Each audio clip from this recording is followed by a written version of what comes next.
આગળના 14મા લેક્ચરમાં આપણો ટેન્સ છે એ ચાલુ છે, ચાલુ પૂર્ણ વર્તમાન કાળ. એટલે જે ટેન્સ ચાલુ છે એને જ આ ટેન્સ લાગુ પડે છે. જો ચાલુ પૂર્ણ વર્તમાન કાળ છે આગળના લેક્ચરથી આપણો ચાલુ છે. આપણે ચાલુ કર્યો તો એને હું માનું છું લગભગ 10 તારીખે, બરાબર. 10 તારીખે આપણે ચાલુ પૂર્ણ વર્તમાન કાળ ચાલુ કર્યો. ચાલુ આપણે કાલ ક્યારે કર્યો તો કે 10 તારીખે. આજે કઈ તારીખ છે તો કે 11 તારીખ. 2 દિવસ થયા, આજ ત્રીજો દિવસ છે. આમ ચોથો દિવસ, આમ ગણો 10, 11, 12 અને 13 ચોથો દિવસ. તો કોઈ પણ ક્રિયા છે ભૂતકાળના એક સમયે શરૂ થઈ હોય અને ભૂતકાળના સમયે ચાલુ થયેલી ક્રિયા અત્યારે વર્તમાનમાં પણ એ ચાલુ હોય. ભૂતકાળમાં શરૂ થયેલી ક્રિયાનો છેડો અત્યારે વર્તમાન સુધી લંબાયેલો હોય તો એ ચાલુ પૂર્ણ વર્તમાન કાળમાં આવે. તો આપણી ચાલુ પૂર્ણ વર્તમાન કાળ શીખવાની ક્રિયા છે એ 10મી મે થી ચાલુ થઈ છે. અત્યારે ચાલુ છે, તમને ભણાવું છું ત્યારે. તો 10 મે શરૂ થયેલી ક્રિયા અત્યારે ચાલુ છે, તો એને માટે આ જ પ્રેઝન્ટ પરફેક્ટ કન્ટિન્યુઅસ ટેન્સનો યુઝ કરી શકીએ. હવે માનો કે એ જ વાક્યને આ કાળમાં બોલવું છે તો એને એવું બોલી શકાય કે we have been learning perfect present continuous tense for 4 days, 4 દિવસથી. અથવા પેલા સિન્સનો ઉપયોગ કરવો છે તો સિન્સ લાસ્ટ 10th માર્ચ, બરાબર. આ એક્ઝેક્ટ આપણે શીખીએ છીએ એનો પ્રયોગ થયો. એટલે એ કાળમાં આપણે આગળના લેક્ચરમાં 14મા લેક્ચરમાં ચાલુ પૂર્ણ વર્તમાન કાળનો ઉપયોગ, જે હમણાં 2 લીટીમાં મેં તમને સમજાવવાનો પ્રયત્ન કર્યો એ, અને એના સમયદર્શક શબ્દો, આ બેની આપણે ચર્ચા કરી કે સમયદર્શક શબ્દોમાં જે સમયદર્શક શબ્દો છે એ ભૂતકાળના જ હોય. શું કામ ભૂતકાળના હોય તો કે આમાં જે ક્રિયા શરૂ થઈ છે એ ક્રિયા શરૂ થવાની પ્રક્રિયા છે એ ભૂતકાળમાં જ હોય. તો ભૂતકાળમાં હોય એટલે એની સાથે આવતો સમયદર્શક શબ્દ છે એ ભૂતકાળનો જ હોય. પણ એ ભૂતકાળના સમયદર્શક શબ્દની સાથે કાં તો ફોરનો ઉપયોગ થાય કાં સિન્સનો ઉપયોગ થાય. તો એ સિન્સ અને ફોર કેવી રીતે વપરાય એ બહુ વ્યવસ્થિત ચર્ચા મેં તમને આગળના લેક્ચરમાં સમજાવી છે. એટલે ફરીથી હવે એની એક કથા અહીંયા રિપીટ કરવાનું મને યોગ્ય નથી લાગતું, બરાબર. તમે સમજ્યા પણ હશો, લખીએ પણ, તમે ગ્રામરમાં લખી પણ લીધું હશે. એટલે એ અનુસંધાને સી જે વાક્ય રચનાઓ છે, કન્સ્ટ્રક્શન છે ત્રણેય, એની આપણે આ લેક્ચરમાં ચર્ચા કરવી છે. અને તમારી સાથે સાથે રાઇટિંગ પણ કરતું જવાનું છે. હવે પેલી આપણી રચના અફર્મેટિવ હકાર. એમાં ચાલુ પૂર્ણ વર્તમાન કાળ છે, એમાં સહાયકારક ક્રિયાપદ રૂપે શું વપરાય તો કે કાં તો હેવ બીન આવે કાં હેઝ બીન આવે. મોટા ભાગના મિત્રો તમે જાણો છો, છતાંય ક્લેરિફાઈ કરું છું કે જો વાક્યનો કર્તા ત્રીજો પુરુષ એક વચન છે, હી શી ઇટ છે, તો એની સાથે શું આવે તો કે હેઝ બીન આવે. બાકીના જે કર્તાઓ બીજા હી શી ઇટ સાથેના, એ બાકીના તમામ કર્તાઓ સાથે હેવ બીન આવે. અને જે મુખ્ય ક્રિયાપદ છે એનું કયું રૂપ આવે તો કે વર્તમાન કૃદંત રૂપ આવે. વર્તમાન કૃદંત એટલે શું તો કે મુખ્ય ક્રિયાપદને આઈએનજી પાછળ લગાડો અને જે રૂપ બને ક્રિયાપદનું એને આપણે આઈએનજી વાળું રૂપ અથવા વર્તમાન કૃદંત વ્યાકરણની ભાષામાં, અને એને અંગ્રેજીમાં કેવું હોય તો પ્રેઝન્ટ પાર્ટિસિપલ કહીએ છીએ, એ મુકાય. એટલે હવે અહીંયા એની રચનાની આખી ફોર્મેશન આપણે લખીએ તો કર્તા પ્લસ હેવ અથવા હેઝ, બેમાંથી જે એપ્લાય થતું હોય તે, પ્લસ બીન પ્લસ વર્તમાન કૃદંત પ્લસ કર્મ, કાં તો બંનેમાંથી એક કર્મ અથવા તો બંને કર્મ, અને પ્લસ અન્ય શબ્દો જે 4 ખાના વિધાય, રીત, સ્થળ, સમય અને કારણ, એમાંથી જે લાગુ પડતા હોય તે. હવે એમાંથી આપણે પહેલું ઉદાહરણ, તમને કહું છું એમ તમે થોડા મોટા છો, મેચ્યોર છો, એટલે ગુજરાતી જરૂર હોય ત્યાં જ લખું છું, બાકી સીધા અંગ્રેજી વાક્યો લખું છું. એ જ પ્રમાણે મેં અહીંયા સીધા એક્ઝામ્પલો લખ્યા છે, છતાં એને સમજાવતો જઈશ ગુજરાતી. પહેલું સેન્ટેન્સ છે કે pupils have been learning English tenses online for 2 weeks. તમારું જ વાક્ય તમારા માટે જ આ કાળમાં મેં ઉપયોગ કર્યો. વિદ્યાર્થીઓ 2 અઠવાડિયાથી અંગ્રેજી કાળ ઓનલાઈન શીખી રહ્યા છે. શીખવાની પ્રક્રિયા તમારી 2 અઠવાડિયા પહેલા ચાલુ થઈ, અત્યારે એ શરૂ છે. બરાબર? આ વિદ્યાર્થીઓ એટલે પહેલું ખાનું સહાયકારક હેવ બીન બહુવચનનો કરતા છે. પછી વર્તમાન કૃદંત તો શીખી રહ્યા છે. લર્ન એનું આઈએનજી વાળું ક્રિયાપદ એટલે લર્નિંગ. શું શીખી રહ્યા છે? તો કે અંગ્રેજી કાળ એટલે કર્મ થયું, ઇંગ્લિશ ટેન્સીસ. ક્યાં શીખી રહ્યા છે? તો કે ઓનલાઈન, મોબાઈલ સ્ક્રીન ઉપર એટલે ઓનલાઈન. કેટલા સમયથી? તો કે 2 અઠવાડિયાથી એટલે સમય થયો ફોર 2 વીક્સ. જુઓ, આ 2 વીક્સ એ સમયનો અંતરાલ છે, પીરિયડ ઓફ ટાઈમ છે. એટલે આગળના લેક્ચરમાં શીખ્યા એની આગળ શું આવ્યું? Preposition for. જો અહીંયા સમયનું નિશ્ચિત બિંદુ હોત કે ભાઈ 24મી એપ્રિલથી કે 26મી એપ્રિલથી કે 10મી એપ્રિલથી એવું કંઈક લખ્યું હોત તો અહીંયા સિન્સ લાગે. આપેલું ઉદાહરણ. પછી બીજું એક્ઝામ્પલ છે કે માં તેના ખંડમાં એક પુસ્તક સવારના 9 વાગ્યાથી વાંચી રહી છે. ફરીથી એકવાર, માં એક પુસ્તક તેણીના ખંડમાં સવારના 9 વાગ્યાથી વાંચી રહી છે. તો પેલું ખાનું માન એટલે આ મધર. હવે માં એ ત્રીજો પુરુષ એક વચન આપણા માટે, એટલે હેવ બીન કે હેઝ બીન માંથી આપણે મૂક્યું હેઝ બીન. પછી વાંચી રહી છે તો વાંચવું એટલે રીડ, એનું આઈએનજી વાળું ક્રિયાપદ રીડિંગ. કર્મ શું વાંચી રહી છે? તો કે એક પુસ્તક એટલે આ એ બુક. હવે ક્યાં વાંચી રહી છે? તો કે તેણીના ખંડમાં એટલે સ્થળ થયું ઇનર રૂમ. ક્યારથી? તો કે સવારના 9 વાગ્યાથી. જુઓ, આ 9 AM એટલે સવારનો સમય છે. બરાબર? એન્ટી મેરિડિયન, રાતના 12 થી બપોરના 12, એને આપણે AM એવું કહીએ છીએ. તો આ 9 AM હવે સમયનું આ નિશ્ચિત બિંદુ થયું 9 AM. શું આવ્યું? સિન્સ. અહીંયા સમયનો અંતરાલ આવ્યો તો પીરિયડ ઓફ ટાઈમ એટલે ફોર. અહીંયા પોઈન્ટ ઓફ ટાઈમ આવ્યો એટલે સિન્સ. આ બરાબર તમારે યાદ રાખવાનું છે, ખાસ છે. પછી ત્રીજું સેન્ટેન્સ, એ પણ અત્યારની આપણી સાંપ્રત પરિસ્થિતિને અનુસંધાની. અવર કોરોના વોરિયર્સ એટલે આપણા કોરોના રોગના લડવૈયાઓ. હવે લડવૈયાઓમાં આપણું પોલીસ તંત્ર આવે, આપણા ડોક્ટર્સ, નર્સિસ, એને અનુસંધાની તમામ આરોગ્ય કર્મચારીઓ, એ બધા જ આવે. પછી આપણા જે સફાઈ કામદારો છે, જે આપણા શહેરને, આપણા રસ્તાઓને, આપણા નગરોને ચોખ્ખા રાખે છે, એ તમામ સફાઈ કર્મચારી મિત્રો. સ્થાનિક જે આપણું પ્રશાસન તંત્ર હોય, સ્થાનિક પ્રશાસન તંત્ર એટલે માનો કે આપણી નગરપાલિકા છે, તમે ગામડાઓમાં છો તો તમારી ગ્રામ પંચાયત છે, એના સરપંચ, એના નગરપતિઓ કે એના કર્મચારીઓ, તલાટી મંત્રીઓ, રાજકોટ જેવું શહેર હોય તો એના મ્યુનિસિપલ કમિશનરો, બરાબર, એના કર્મચારીઓ, એ તમામ જે શાસન તંત્રના મિત્રો છે એ બધા જ આપણા કોરોના વોરિયર્સ છે. અત્યારના વોરિયર એટલે આમ તો થાય યોદ્ધો અથવા લડવૈયો.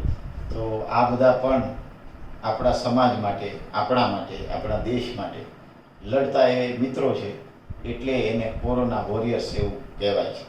કેમ કે એ પોતાના સમાજ માટે, પોતાના રાષ્ટ્ર માટે, પોતાના દેશવાસીઓ માટે કદાચ એમના જીવને જોખમમાં મૂકીને એમની ફરજ બજાવે છે. તો પોતાના જીવને જોખમમાં મૂકીને સમાજ માટે કે રાષ્ટ્ર માટે જે લડતા હોય એને યોદ્ધાઓ કહેવાય. યોદ્ધો શબ્દ એ જૂના સમયમાં દેશ માટે કે સમાજ માટે, દેશને કે સમાજને બચાવવા માટે જે લડાઈઓ લડતા હોય એને માટે વપરાતા શબ્દો યોદ્ધાઓ હતા. તો અત્યારે એ લોકો ભલે લડાઈ છે એ બીજા પ્રકારની લડાઈ છે, બરાબર, એ લોકો કંઈ તલવારો કે બંદૂકો લઈને નથી લડતા અત્યારે, પણ એક એવી મહામારી સામે કે જે ક્યારેક જીવલેણ પણ બની રહી છે, તો એ જીવલેણ મહામારી માટે પોતાના જીવને જોખમમાં મૂકીને લડે છે. સો દે આર અવર વોરિયર્સ, બરાબર. એટલે એના માટે આ શબ્દો મેં વાપર્યો છે અને ટીવીના માધ્યમમાં ઇલેક્ટ્રોનિક્સમાં કે પ્રિન્ટ મીડિયામાં છાપાઓમાં પણ આ શબ્દ વપરાય છે. એ વપરાય છે એનું કારણ દીકરાઓ આ છે. તો એ જે our corona warriors have been working hard, આપણા માટે સખત મહેનત કરી રહ્યા છે. ક્યારથી? ફોર 2 months, 2 મહિનાથી. કદાચ આમ તો વધારે સમય થઈ ગયો છે, પણ મેં અહીંયા 2 મહિના 2 માસ વાપર્યા છે, એટલે આ ફોરનો પ્રયોગ થયો. હવે જુઓ, આપણા માટે એટલે ફોરસ, આ કર્મનું ખાનું છે. અવર કોરોના વોરિયર એ કર્તાનું ખાનું. બહુવચન છે વોરિયર્સ, એટલે શું મેં મૂક્યું સહાયકારક? તો કે હેવ બીન. પછી કામ સખત કામ કરી રહ્યા છે, એટલે વર્કિંગ હાર્ડ. આ હાર્ડ છે ને, હાર્ડ વર્કિંગ નો લખાય, નહીં તો વિશેષણ થઈ જાય. સખત મહેનત એનો અર્થ થાય. જ્યારે ક્રિયાપદના અર્થમાં આવે ત્યારે હાર્ડ હંમેશા વર્કની પાછળ મુકાય, એટલે વર્કિંગ હાર્ડ, સખત મહેનત કરી રહ્યા છે. કોને માટે? તો કે આપણા માટે. એટલે ફોરસ એ કર્મ થયો, ગૌણ કર્મ. અને ક્યારથી? તો કે 2 મહિનાથી, એટલે સમયનો અંતરાલ થયો, એટલે ફોર મૂક્યું. તો આ 3 એક્ઝામ્પલ થયા હકાર વાક્ય રચના ચાલુ પૂર્ણ વર્તમાન કાળ. હવે બીજો એનો પેટા પ્રકાર કયો? તો કે નેગેટિવ કન્સ્ટ્રક્શન, નકાર રચના. હવે નકાર રચનામાં શું કરવાનું? તો કે ચાલુ પૂર્ણ વર્તમાન કાળની નકાર રચના બનાવી હોય તો જે પેલું સહાયકારક, 2 સહાયકારક છે, હેવ અથવા હેઝ અને બીન. તો મેં આગળ પણ તમને કહ્યું હતું, ફરીથી અત્યારે કહું છું કે કોઈ પણ કાળમાં એક કરતાં વધારે સહાયકારક ક્રિયાપદો હોય એટલે પેલા સહાયકારક પછી જ નોટ મુકાય નકાર રચના બનાવવા માટે. તો હેવ અથવા હેઝ પછી અને બીનની આગળ, અથવા તો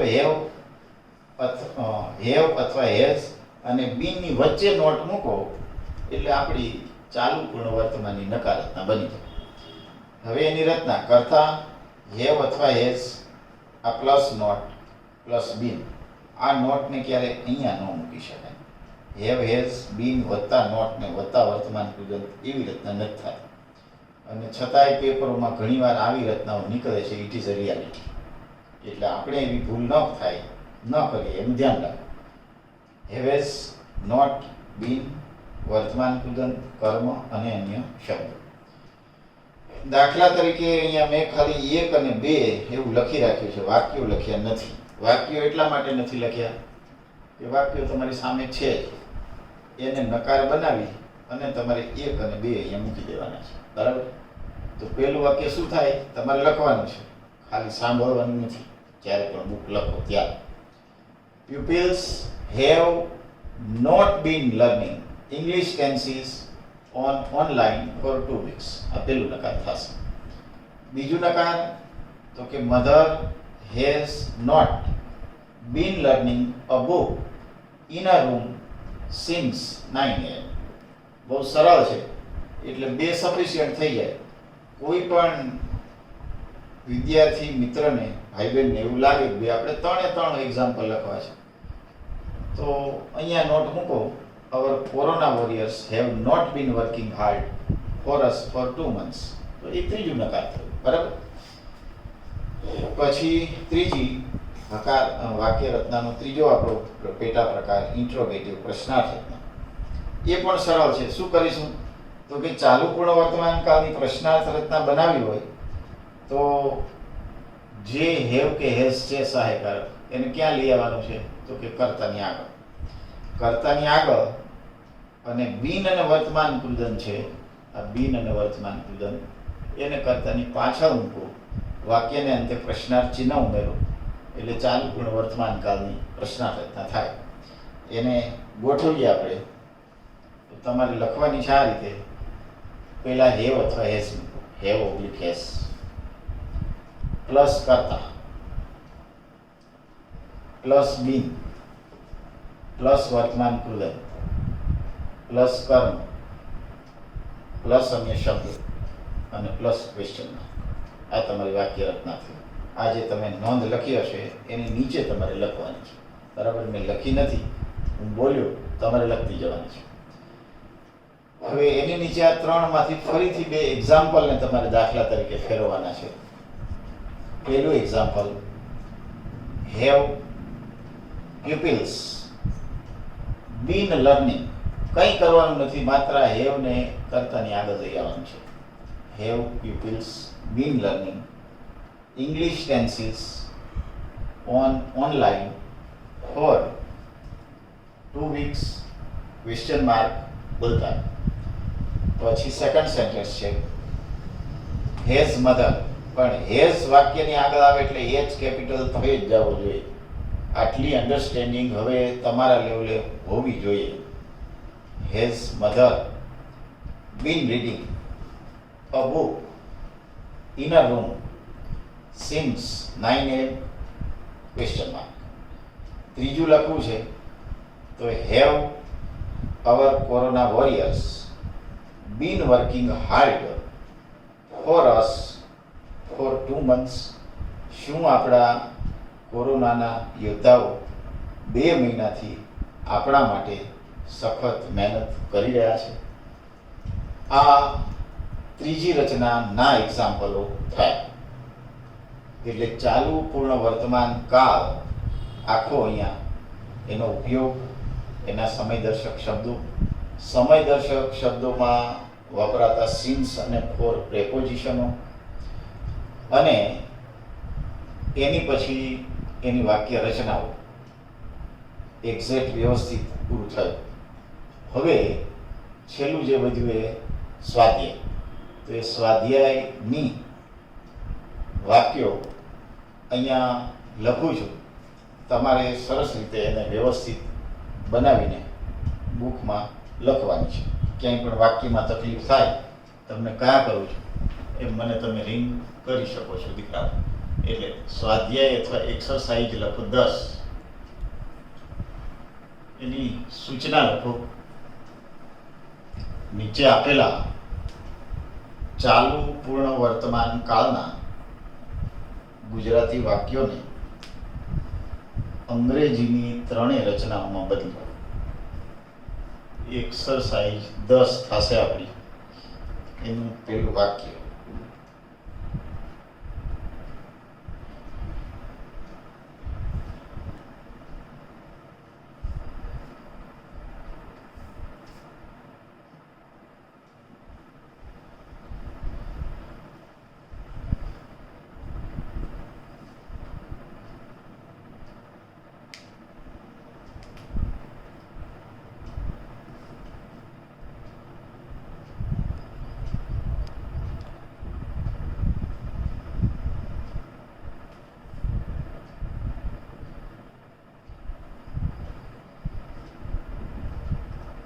ક્યાંક ને ક્યાંક તમને ભણાવતો હોઉં છું ત્યારે કાં તો તમે એટલે વિદ્યાર્થીઓ કેન્દ્ર સ્થાને હોય છો, અને કાં મારી વાતોમાં, મારા એક્ઝામ્પલમાં માં કેન્દ્ર સ્થાને હોય છે.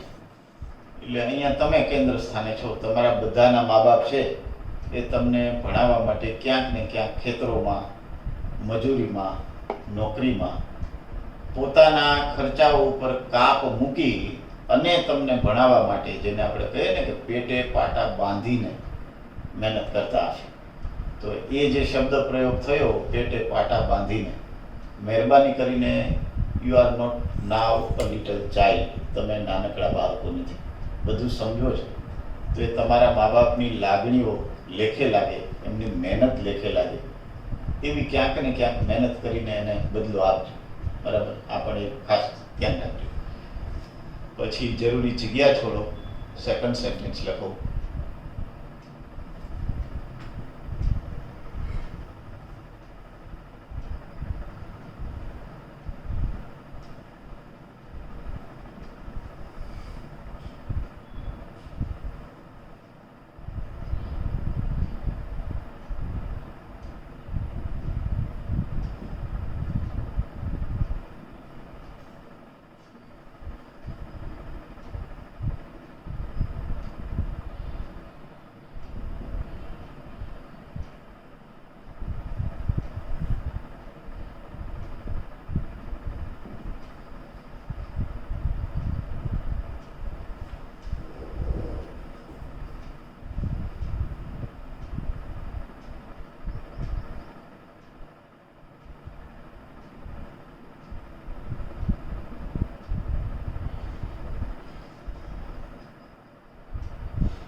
લગભગ તમામ શબ્દો સ્પેલિંગો તમારા ક્યાંક ને ક્યાંક જાણીતા છે.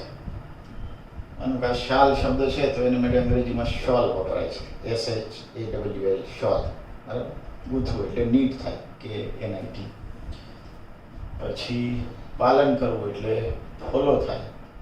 લોકડાઉન એ માત્ર તમારે LOCKDOWN એટલું જ લખવાનું છે, કર્મ થશે. બાકી એમાં ક્યાંય એવું શબ્દ નથી કે તમે જાણતા ન હો અને છતાં પણ તમને એવું લાગે કે નથી કંઈ સમજાતું તો તમને કહું છું એમ બાય ઓનલાઈન અથવા કોલ કરીને તમને પૂછવાની છૂટ છે. પણ આ બધું જ એક્ઝેક્ટ વ્યવસ્થિત લખતા રહેજો. મારે આગળના 10માના વિદ્યાર્થીઓને સૂચના ખાસ આપવી પડી હતી આગળના લેક્ચરમાં કે ભાઈ 2-4 વિદ્યાર્થીઓ તરફથી મને કંઈક એવું જાણવા મળ્યું. 10માની વાત કરું છું, તમારા 12માની નહીં. પણ આખરી તમે છો તો વિદ્યાર્થીઓ જ નહીં કે ભાઈ સર અમે તો નોટ લખતા નથી, ખાલી એમ કે રોજ રોજ તમને સાંભળીએ છીએ એમ. તો આ કંઈ થોડી આપણી મોરારી બાપુની રામાયણ કે રમેશભાઈ ઓઝા સાહેબની ભાગવત સપ્તાહ કે આપણે ખાલી શ્રવણ જ કરવાનું છે. બરાબર, you have to store everything in your mind to pass very well in SSC or HSC. 2માંથી એક પરીક્ષામાં પાસ થવા માટે આ બધું જ નોલેજ, ગ્રામેટિકલ માહિતી છે એ તમારે તમારા મગજમાં સંગ્રહિત કરવાની છે. ખાલી સાંભળે થોડી બધી સંગ્રહિત થઈ જશે. આપણે કંઈ બધા એકલવ્ય નથી કે એકવાર સાંભળીએ એટલે બધું યાદ રહી જાય. બરાબર, એટલે સરસ રીતે વ્યવસ્થિત નોટબુક લખજો પ્લીઝ. ફરી ફરીને આ કહું છું, નોટબુક લખશો, પડી હશે તો વાંચી શકશો. અને HSC પૂરું કે SSC પૂરું થશે પછી એ બધું ક્યાંક ને ક્યાંક તમને તમારા ભાઈ બહેનને અને ખુદ તમારી જાતને કોલેજોમાં આ ગ્રામર બુકો છે એ ઉપયોગી થવાની છે. એટલે એક સુવાચ્ય અક્ષરે સારી રીતે અત્યારે ખૂબ બધો સમય છે તમારી પાસે, પ્લીઝ તો એને વ્યવસ્થિત લખજો એમ. અને બીજી ખાસ એ વાત કે આવતા સન્ડે, નેક્સ્ટ સન્ડે હવે પછીનો, એમાં તમામે અનિયમિત ક્રિયાપદોની શીટ જે આપણી મેં શરૂઆતમાં તમને બધાને સેન્ડ કરી છે, એ અનિયમિત ક્રિયાપદોની ટેસ્ટ તમારે સેલ્ફ લઈને, હવે સેલ્ફ લેવા માટે તમારે એવું કરવાનું કે માત્ર ઉચ્ચારો લખી 152 ક્રિયાપદોના, અને જે કોઈ ઘરમાં શિક્ષિત વડીલ છે, તમારા ભાઈ બહેન, મમ્મી પપ્પા, દાદાજી દાદીમાં કોઈ પણ જે શિક્ષિત છે, આમાંથી કોઈ પણ રિટાયર્ડ ટીચર હોઈ શકે, અત્યારે સાંપ્રત સમયમાં અભ્યાસ કરતા વ્યક્તિ હોઈ શકે, તો એમને એ શીટ દેખાડી, એમની સહી કરી અને એમની સામે જ બેસીને તમારે પ્રામાણિકપણે એ શીટ લખી નાખવાની છે. પછી એ તપાસવા માટે પણ જો શક્ય હોય તો એમને જ આપો. અને જે કંઈ તમારા પછી માર્ક આવે, માનો કે એમને એવું બને કે ભાઈ કંઈ જરૂરી નથી કે બધા જ અનિયમિતની શીટ એમને મોઢે હોય, બરાબર, તો તમારી જે શીટ છે એમને આપી દો અને એના આધારે એ તમને તપાસી દે. થોડી એમને પણ તકલીફ પડશે, તપાસવામાં વાર લાગશે. તો એ તપાસ્યા પછી જે માર્ક આવે 152માંથી, બરાબર, એ એમને કહેજો મૂકી દે એમના વ્યવસ્થિત રાઇટિંગમાં. અને પછી તમામ 12મા ધોરણના વિદ્યાર્થીઓ જે આપણે બધા કનેક્ટેડ છીએ ઓનલાઈન, એને માર્ક મને કમ્પલસરી બધાએ સેન્ડ કરવાના છે. બરાબર, કમ્પલસરી સેન્ડ કરવાના છે નેક્સ્ટ સન્ડે. એટલે આ એક ખાસ તમારે 12મા મિત્રોએ ધ્યાન રાખવાનું છે.